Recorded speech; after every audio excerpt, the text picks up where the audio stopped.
आज़ाद भारत में देशवासी दो प्रश्नों के उत्तर के लिए हमेशा बेचैन रहे हैं। ये ऐसे प्रश्न हैं जो रहस्य में लिपटे हुए हैं और इनका उत्तर उतना ही रहस्यमयी होता चला गया है। पहला प्रश्न है, नेताजी सुभाष चंद्र बोस की मृत्यु कैसे हुई? उनके साथ 18 अगस्त 1945 में प्लेन क्रैश के समय क्या हुआ था, उसके बाद क्या हुआ था? दूसरा प्रश्न है, पूर्व प्रधानमंत्री श्री लाल बहादुर शास्त्री की मृत्यु कैसे हुई? नेताजी सुभाष चंद्र बोस के जन्मोत्सव पे चलिए हम ऐसी किताब पढ़ते हैं जो उनके बारे में बताए। हाय फ्रेंड्स, मैं हूँ सेली और आप मेरे साथ हैं किताबें में। दोस्तों, हमें अपने नायकों को कभी नहीं भूलना चाहिए, उनके बारे में ज़रूर जानना चाहिए।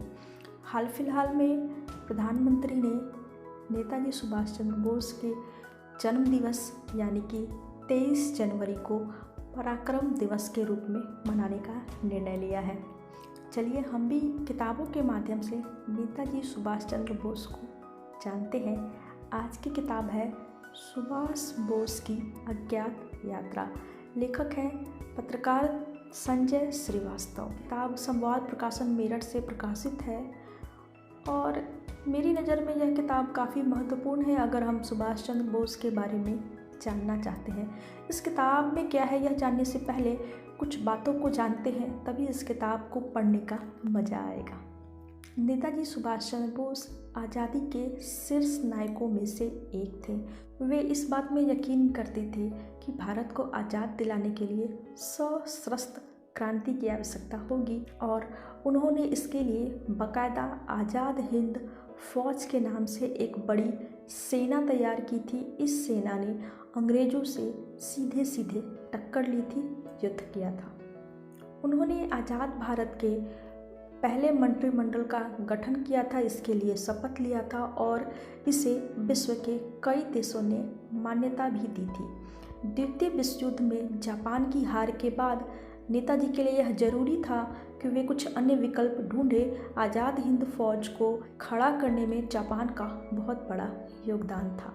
वे रूस की मदद चाहते थे और इस संबंध में बातचीत के लिए रूस के मंचूरिया जा रहे थे जब 18 अगस्त को प्लेन क्रैश होने की खबर आई थी और यह माना गया था कि उस क्रैश में नेताजी की मृत्यु हो गई।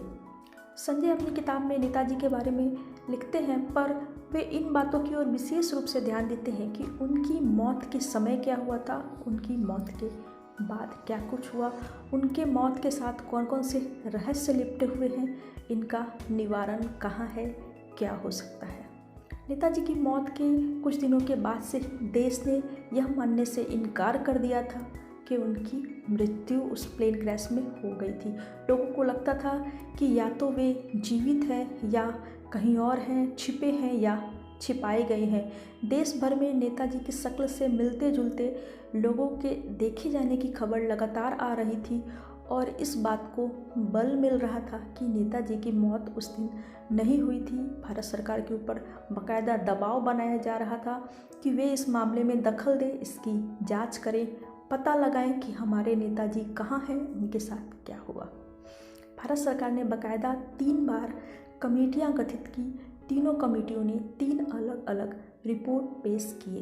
इन तीनों कमेटियों की रिपोर्ट आपको इस किताब में विस्तृत रूप से पढ़ने को मिल जाती है।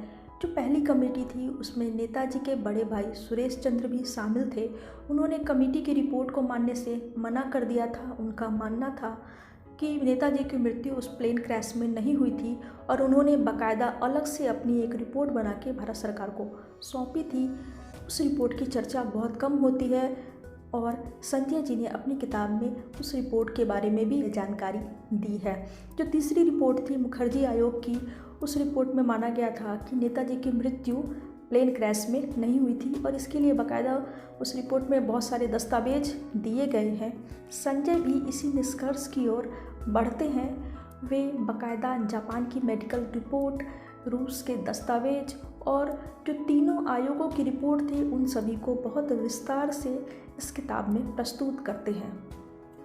नेताजी को बार बार अलग अलग जगह पे देखे जाने की बात, गुमनामी बाबा वगैरह जितनी भी किंवदंतियाँ उनके जीवन से जुड़ी हुई थी, उन सब पे भी इस किताब में प्रकाश डाला गया है। एक अलग दृष्टि देने की कोशिश की गई है उन किंवदंतियों के बारे में, उन लोगों के बारे में, हम जो कुछ भी जानते हैं उससे अलग।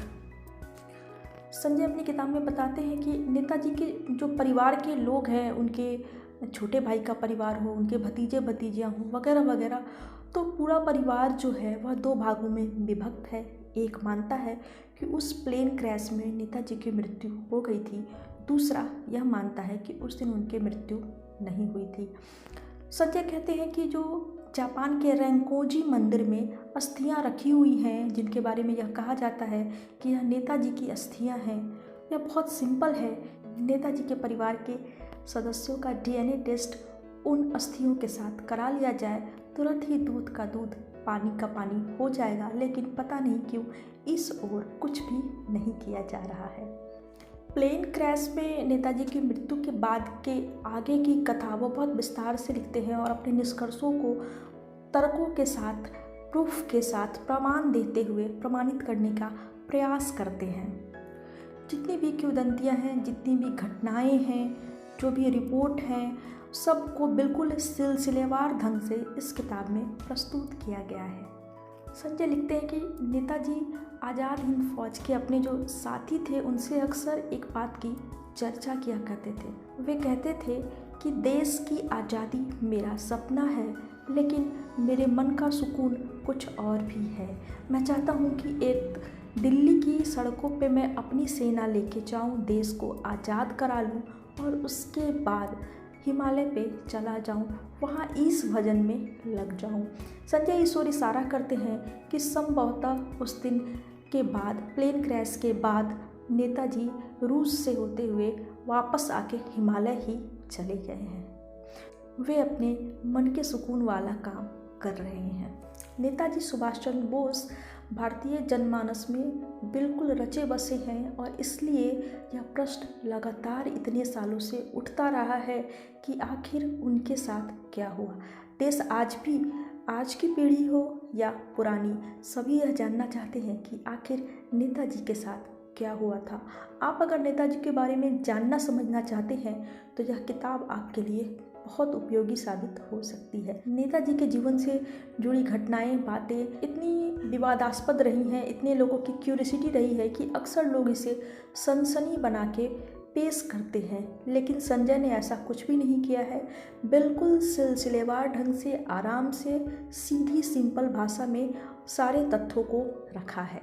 इसलिए यह किताब मुझे अच्छी भी लगती है और नेताजी को जानने समझने के लिए या उसके बाद की घटनाएं जो कुछ भी हुई, रिपोर्ट्स जो आए, क्या था नहीं था, इन सबको समझने के लिए यह बहुत उपयोगी किताब लगती है।